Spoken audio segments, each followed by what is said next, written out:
camarades peuple d'Afrique, peuple de Côte d'Ivoire, mes chers frères et sœurs, de l'Iptako Gourmand, peuple d'Afrique du Nord, du Sud, de l'Est, de l'Ouest en passant par le centre, chers camarades peuple d'Afrique, soyez salués en vos rangs, grades et qualités, mes chers camarades.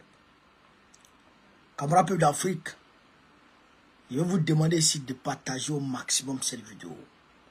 Car elle est très très grave. Elle est d'une extrême gravité, chers camarades. Yoroman. Non, Yoroman. Tout est gâté. La France a été prise en flagrant délit. En flagrant délit de tentative de déstabilisation à partir du Bénin. L'armée française au Bénin, l'armée de l'air française au Bénin a été prise en flagrant délit de tentative de déstabilisation aujourd'hui. Chers camarades d'Afrique, on va parler de ça. Il faut qu'on en parle. Il faut qu'on en parle. Alassane Ouattara, après avoir interdit, je dirais, le passeport, quel passeport même, après avoir établi le visa entre la Côte d'Ivoire et le Maroc, maintenant il veut interdire viande de brousse. Il veut interdire viande de brousse sur les Ivoiriens. Camarades peu d'Afrique, bien évidemment, on va parler de la géopolitique, c'est-à-dire ce qui se passe entre la Russie et l'Ukraine. On va vous expliquer les choses, chers camarades peu d'Afrique. Donc, je vous demande de faire le maximum de partage de cette vidéo, de mettre la vidéo partout à travers le monde entier. Mais avant d'entrer dans le vif du sujet, avant d'entrer dans le vif du sujet, je voudrais ici vous demander d'aller vous faire enrôler. Allez-y, vous faire enrôler. Allez vous faire enrôler, allez faire vos pièces d'identité. C'est ça qui va nous permettre de gagner à la Sandra, de gagner le RDR demain, en 2025. C'est ça qui va nous permettre de les gagner. Si on s'est pas fait enrôler, que 2025 nous échappe, camarades Yoroman, allez vous enrôler, allez vous faire inscrire sur la liste orale. Ça, c'est notre rôle à nous. Le reste, là, laissez, on gère. Voilà. Alors donc, chers camarades d'Afrique, on va commencer d'abord par la France, par le Niger et la France. Un avion de reconnaissance français a survolé, on va dire, presque l'espace aérien même du Niger pour aller en reconnaissance. Camarades peu d'Afrique. Il n'y a pas de cœur. Il n'y a pas de cœur, il n'y a pas de like, il n'y a pas de partage. Donc, je vais vous mettre la vidéo. Vous allez écouter. Vous allez écouter la vidéo. Tout récemment, un avion de reconnaissance B350 ISR de l'armée de l'air française, immatriculé F-GIEE, a été aperçu au Bénin en mission au-dessus de la frontière avec le Niger. Après avoir mené ces opérations, l'appareil a regagné sa base près de Cotonou. Une nouvelle révélation qui met en lumière la présence française dans la région, en même temps qu'elle soulève des interrogations quant aux causes réelles de cette présence. Au demeurant, l'hostilité du Bénin à l'égard de notre pays, et le chef de l'État y a fait allusion récemment encore, était déjà connue, tout comme celle d'ailleurs d'un autre voisin du Sud, le Nigeria, où des éléments subversifs et bien souvent armés se font allègrement frayer le chemin vers le Niger avec la complicité des autorités locales. Hello Sunusi. Da Allah ina son kana ji. Ka biyo bakin hanya duka ka gaya ma mutane cewa da Allah ga fulani nan za su tapote. An yi magana ne yanzu za su zo wucewa kawai za su. Tapote. Ka gane abu bakin hanyar nan kar wanda ya ce wani abu ga su nan wucewa kawai za su. Le CNSP et le gouvernement, avec à leur tête le général Abdraman Tchani, ont fait de la sécurité de notre pays la priorité des priorités.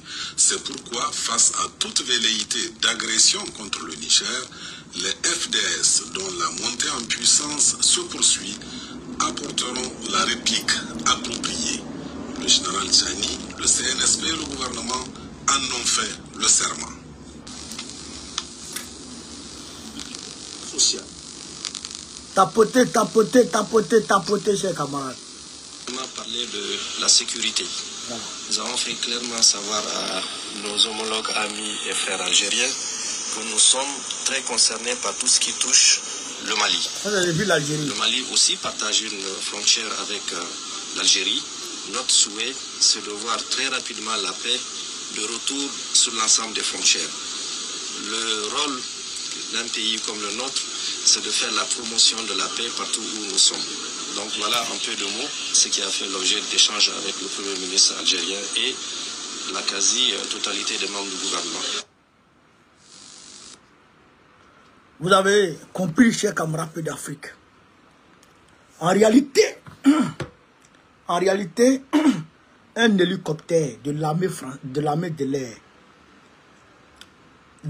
l'air français, de l'armée de l'air française, chers camarades d'Afrique, a survolé, c'est-à-dire l'appareil a quitté Cotonou pour venir à la frontière entre le Niger et le Bénin pour sillonner la frontière en reconnaissance avant d'aller rendre compte à ceux qui l'ont envoyé à sa base au niveau de Cotonou, près de Cotonou. Donc cela prouve encore qu'il y a effectivement des bases militaires françaises au niveau de Cotonou, au niveau du Bénin. C'est ce que ça veut dire. C'est ce que ça veut dire qu'il y a des bases militaires françaises au niveau du Bénin. Mais les Béninois et les Français continuent de nier ça.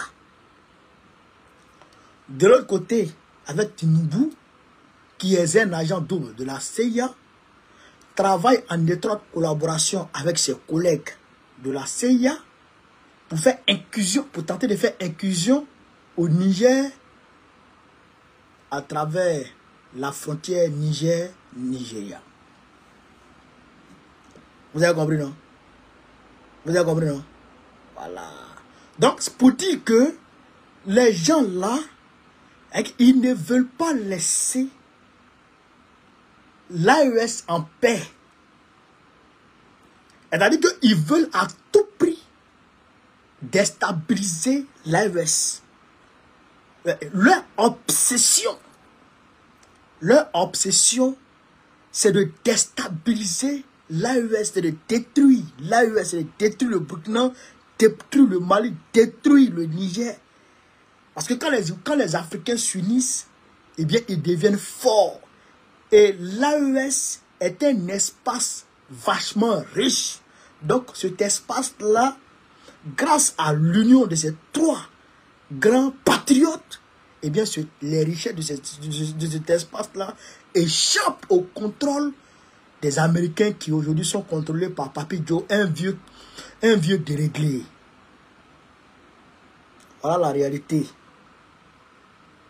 Voilà la réalité.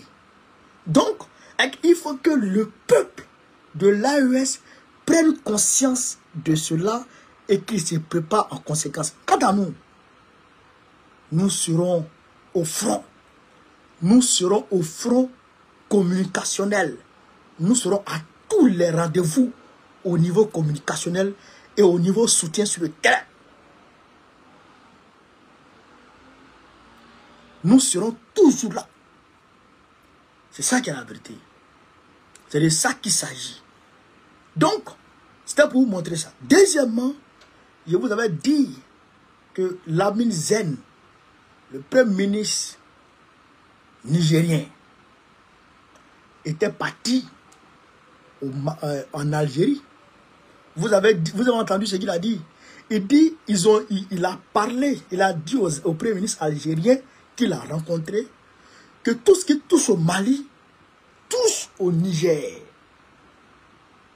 Tout ce qui touche au Mali, touche au Niger. Ça veut dire quoi? Ça veut dire qu'ils ont abordé la question de Tinzaouaten. Parce que les images lui ont été données.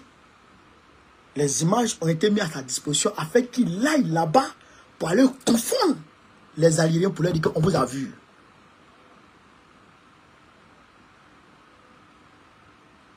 Frère, pour aller montrer les images pour dire qu'on vous a vu, c'est votre pays qui est la base arrière du terrorisme. C'est ce que Lamine Zen est allé leur dire. Alors donc, il faut arrêter. C'est ça.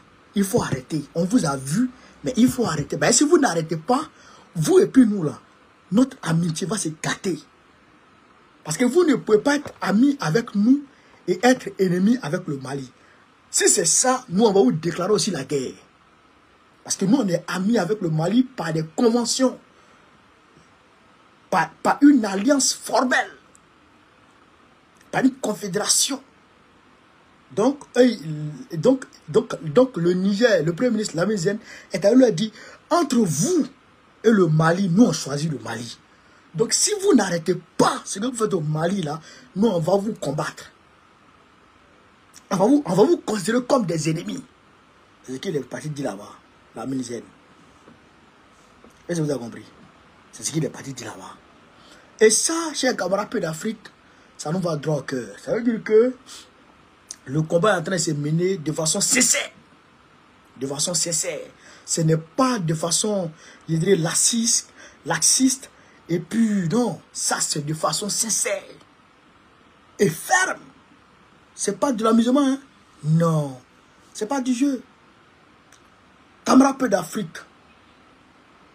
On va aller en Côte d'Ivoire. Tapotez, partagez, mettez les cœurs, mettez les étoiles, mettez les cadeaux. You're mine. Frère, je me demande pourquoi les RDR de Draman ne disent plus c'est bouclé. Ils sont en train de se chamailler. Ils s'insultent. Ils se tirent dessus. Pourquoi ils ne disent plus c'est bouclé? Pourquoi? Et ils mettent les gens en prison. Ils mettent les gens en prison. Frère, c'est parce que c'est gâté sur eux. C'est gâté sur Draman. Oh, François Auto, sois salué, camarade. C'est gâté sur Draman. Draman Ouattara, il a fait arrêter un très proche, un ancien député de Soro Guillaume. Ancien député de Côte d'Ivoire, proche de Soro Guillaume. Et puis, un autre gars, je vais vous faire voir les choses. Chers camarades d'Afrique, tapoter, partager. L'un, il a condamné à 2 ans de prison ferme. Écoutez ici. Il a dit, sinon on va en Côte d'Ivoire. Ce vendredi 16 août, le cadre de GPS de Soro, condamné à 2 ans de prison ferme pour diffusion de fausses informations sur les réseaux sociaux et trouble à l'ordre public. Diffusion de fausses informations sur les réseaux sociaux.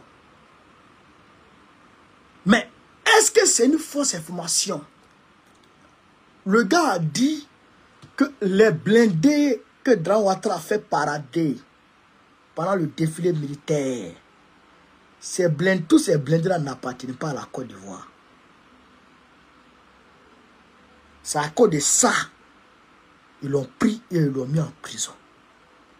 Mais en réalité, ils se sont saisis de ça comme alibi. Vous avez compris? Ils se sont saisis de ça comme alibi. Sinon, c'est pas ça qui l'a fait rentrer en prison. Eux-mêmes, ils voulaient le mettre en prison il y a longtemps. Vous avez compris, non? Ils voulaient le mettre en prison il y a longtemps. Donc, ils ont utilisé ça comme alibi, hop, pour le prendre en mettant en prison. Vous avez compris, non? Voilà. Maintenant, l'autre qui est parti signer, pour dire je suis d'accord avec l'opposition, l'ordre est venu de la présidence.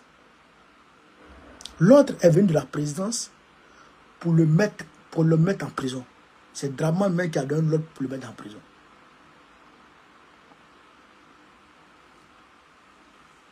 Camarades peu d'Afrique.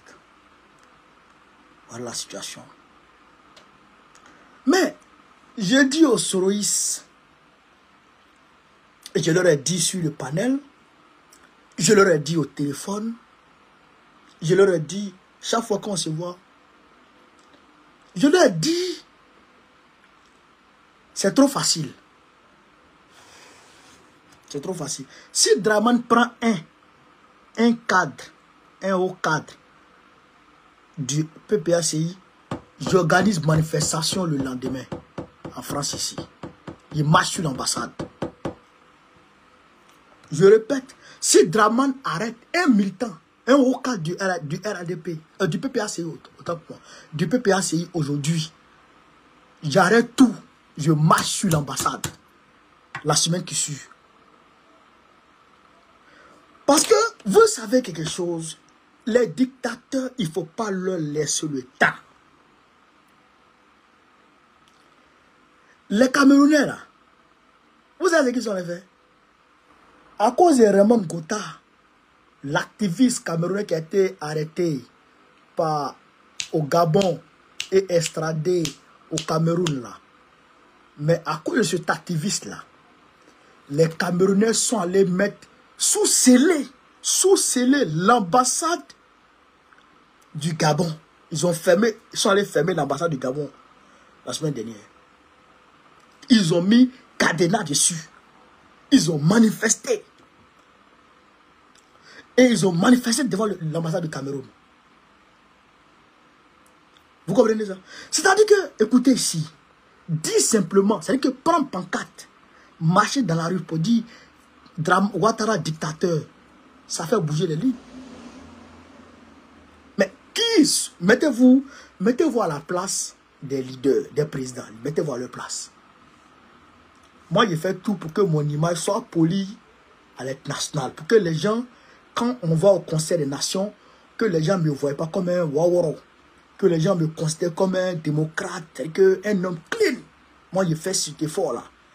Et puis, dans la rue, surtout à Paris, qui accueille près de 70 à 80 millions de touristes par an, surtout avec les Jeux Olympiques, là, c'est des millions de touristes par an, des gens marchent avec mes pancartes, avec mes effigies pour dire que je suis dictateur. Est-ce que vous-même, ça va vous toucher un peu? Hein? Toi-même qui me suis là, il faut te mettre à la place d'ailleurs. Toi, dans la famille de ta femme là, tu dis c'est toi qui fais tout pour que ton image soit propre.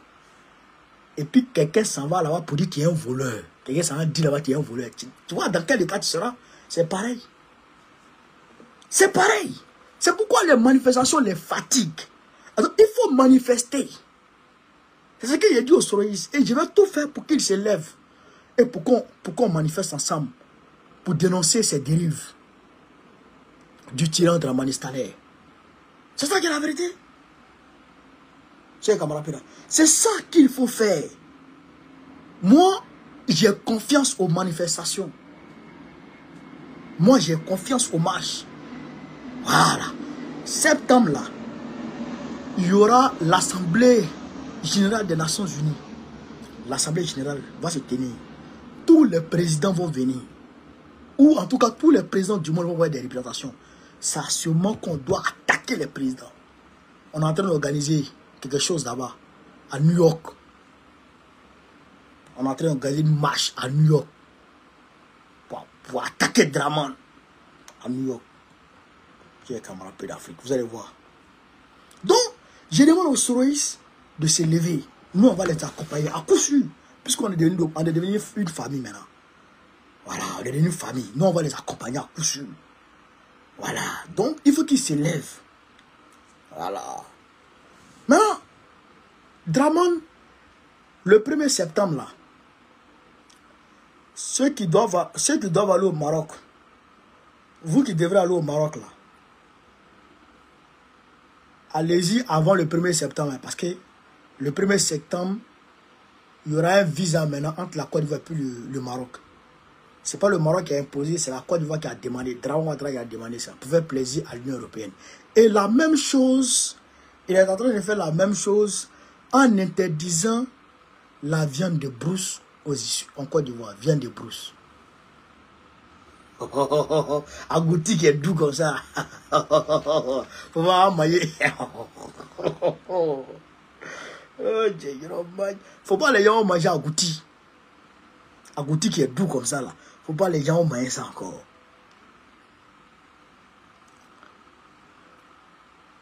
Chers camarades. Faut pas les Ivoiriens manger agouti. Pourquoi? Il dit parce que il y a voilà, la variole de singe.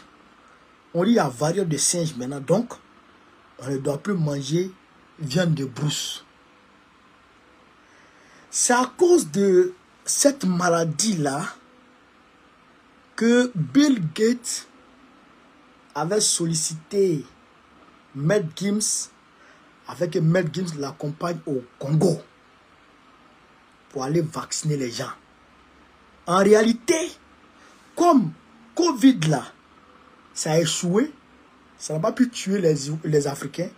Donc il faut créer encore autre chose pour aller en Afrique, pour aller tuer les gens. Pour aller vacciner les gens pour les jars. C'est ça qu'ils sont en train de chercher les voisins moyens. Ils parlent de ça, ils parlent de ça, ils parlent de ça. Ils sont en train de faire un matraquage médiatique de ça. Drama, il a été, je crois, le premier pays en Afrique de l'Ouest à interdire la viande de brousse. À cause d'un cas seulement, selon eux, que c'est variole de singe. Varicelle qu'ils ont sur les gens là. On dit que ce n'est plus varicelle, c'est variole de singe. Donc il faut vaccin de ça pour soigner les gens. Il va aller prendre crédit encore pour aller acheter vaccin encore pour venir empoisonner les gens. Mais toujours, tu sais, Drama c'est un Kodjougou. Lui, il est là pour faire plaisir aux gens. Il est là pour faire plaisir aux Waworo, aux maudits là, aux Kodjougou qui veut toujours nous dire. Lui, il s'arrange toujours à collaborer avec eux. Parce qu'il veut un 4e mandat. Il veut un 4e mandat. Donc, il est toujours avec eux. Tout ce qu'ils disent, lui dit il est d'accord. Tout ce qu'on lui dit, il dit il est d'accord. Mais même si tu veux, il faut prendre ton pied pour mettre ça dans ta poche. Et puis tu as marché. Il dit 4e mandat, tu n'as pas fait. Même si tu veux, cher camarade Pays d'Afrique, il faut prendre ton visage, tu as mis ça derrière, dans ta nuque. Tu n'as pas fait. Donc tu te fatigues pour rien. Je demande aux Ivoiriens de manger leur viande. Je demande aux Ivoiriens de manger leur viande. Moi, je veux ça, viande de brousse. Moi, ça a goûté, mais je veux. S'il y a quelqu'un qui m'envoie à goûter, il y a d'abord ça. Il y a un vieux Waworo comme ça. Tu as venu m'aider les gens. Pourquoi? Donc, chers camarades Pays d'Afrique, la Russie et l'Ukraine, ils romagnent. La Russie et l'Ukraine, ils romagnent. L'Ukraine est rentrée en profondeur sur le territoire russe. C'est-à-dire qu'ils ont pris, un périmètre comme ça, et ils sont rentrés en profondeur. Vous comprenez? Bon, votre territoire est en train d'être bouffé par la Russie. Au lieu de tenter à repousser les Russes, vous ne faites pas ça. Vous partez ouvrir un autre front encore. Bon, c'est quel gars ça? Le gars, il te domine ici. Au lieu de concentrer toutes ses forces pour le repousser, pour lancer une contre-offensive, bon, tu laisses là, tu le laisses avancer et tu vas ouvrir un autre front encore pour disperser tes hommes. C'est-à-dire qu'il faut être un stratège de guerre comme Zelensky est un fou pour faire ce genre de stratégie de guerre. Est-ce que vous comprenez? Maintenant, quelle est l'intention de Zelensky? Il dit, lui, il fait ça pour préparer, je dirais, une éventuelle, on va dire, négociation avec la Russie. Vous comprenez ça? Donc, il fait ça pour préparer une éventuelle négociation avec la Russie, pour que quand les négociations vont commencer, lui aussi, il a ses hommes en Russie. Donc, la Russie va lui dire, bon, hein, il faut retirer tes hommes. Lui aussi, il va dire, bon, toi aussi, il faut retirer tes hommes. Tu vois, non? Alors que, chers camarades peu d'Afrique, la Russie le laisse faire pour se donner la légitimité morale et, je dirais au regard du droit international, pour frapper en profondeur encore ou pour déclarer une guerre totale à l'Ukraine. Parce que là, jusqu'à présent, Poutine parle de comment on appelle ça, d'opération spéciale. Opération spéciale. Vous comprenez? Mais si Poutine parle de guerre maintenant, tu fais comment? S'il a déclaré une guerre totale, mais il va aller frapper. Il va frapper jusqu'à Kiev en quelques jours. Là, il va laisser les poches de résistance derrière et il va frapper. Il va parachuter ses hommes pour frapper, aller en profondeur, aller prendre Kiev en quelques jours. C'est ça qu'il s'apprête à faire. C'est ça qu'il s'apprête à faire 2 jours là. C'est pourquoi il laisse les Ukrainiens rentrer et il fait une communication de fou. Actuellement là, sur les médias russes, non, on ne parle que de ça. Les Ukrainiens nous attaquent avec telle arme. Ils nous attaquent avec les comment on appelle ça? Les missiles, quoi là même là? Bon, les armes européennes, les armes américaines, ils nous attaquent avec ça, ils nous attaquent. Donc ils sont en train de faire un matraquage médiatique de fou. Pour que quand il va se lancer là, pour que son peuple puisse le soutenir. Donc c'est ça qu'il est en train de faire. Donc quand il va se lancer tout de suite contre l'Ukraine, c'est une guerre totale, il va déclarer. Il va aller prendre Zelensky.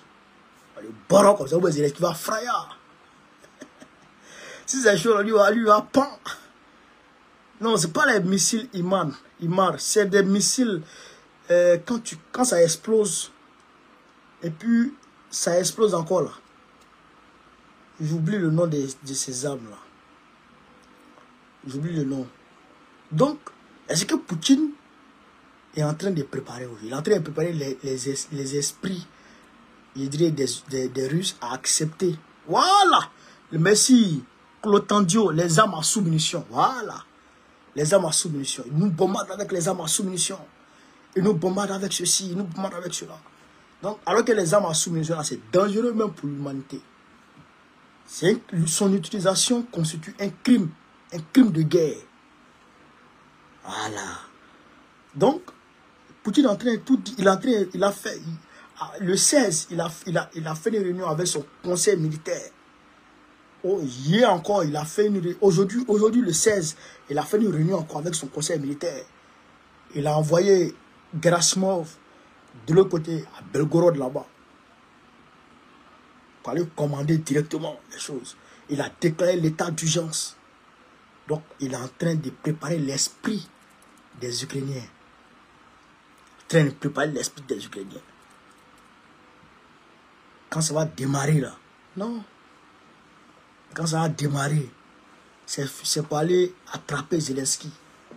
Et puis il va mettre quelqu'un là-bas et puis c'est barabana. Chers camarades d'Afrique, voilà un peu ce que je pourrais vous dire ce soir dans ce direct. Voilà. Donc, je vais vous demander de partager, de mettre partout à travers le monde entier. François Auto, merci beaucoup. Merci à tous ceux qui donnent les cadeaux. N'oubliez pas, chers camarades, peuple de Côte d'Ivoire, allez-y vous faire enrôler. Allez faire vos pièces d'identité. Allez vous faire enrôler sur la liste électorale. C'est tout ce qu'on vous demande. C'est tout ce qu'on vous demande pour que 2025 là, on prenne ça facilement. Allez vous faire enrôler. Allez-y vous faire enrôler. Vous avez compris? Gbagbo n'est pas sur la liste. Draman Ouattara est dictateur. Tout ça là, laissez. Vous là, allez vous faire enrôler. Le reste là, laissez-nous gérer ça. Ce qu'on vous demande là, faites-vous enrôler seulement. Et puis le reste là, vous allez voir. Voilà, c'est ça qui est la vérité. Donc j'ai comme un peu d'Afrique. Sur ce, vive l'Afrique libre. Vive le panafricanisme. Vive tous les plans panafricains. Gbagbo, président de la Côte d'Ivoire en 2025, Inch'Allah. On est ensemble, les gars. Merci.